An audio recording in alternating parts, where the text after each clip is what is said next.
अस्सलाम वालेकुम, आप देख रहे हैं सिटी 11 न्यूज़ पाकिस्तान HD। खबर शामिल करते हैं सत्याना बंगला से। हमारे डिवीजनल ब्यूरो चीफ तहसीन हैदर रशीद की रिपोर्ट के मुताबिक पाकिस्तान तहरीक इंसाफ के रहनुमा चौधरी मोहम्मद इमरान वैंस राय ने एहसन रजा खल के हक में दस्तबरदार जुगतपुर में अजीमुल शान जलसा इमरान खान के नामजद उम्मीदवार की भरपूर हमायत का ऐलान किया।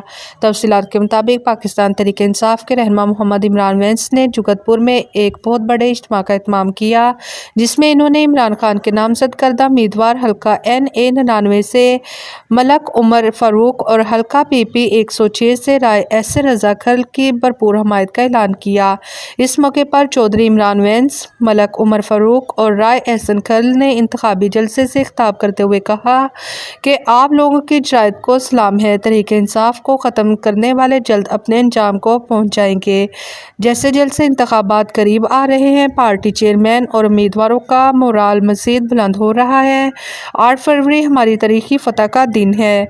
आज के कामयाब जलसे ने हल्का में हमारी बरतरी साबित कर दी है। हल्का के लोगों ने तहरीक इंसाफ को पहले भी मायूस नहीं किया। अब की बार भी प्रेशर कुकर और विकेट पर मोहर लगाकर अवाम इमरान खान के नामजद उम्मीदवार को कामयाब बनाएंगे। इन्होंने मज़ीद कहा कि आलमी मुबस्सरीन भी मान चुके हैं कि ये लोग जिस आवाज़ को दबाना चाहते हैं, पाकिस्तान के गली कूचों में वही आवाज़ गूंज रही है। आप लोग भी अपने घरों से निकलकर जुल्म और ज़्यादती का बदला लेने के लिए तहरीक इंसाफ के हमायत याफ्ता उम्मीदवारों को वोट दें, ताकि मुल्क में हकीकी आज़ादी हो। मज़ीद खबरों के लिए देखते रहिए सिटी 11 न्यूज़ पाकिस्तान HD।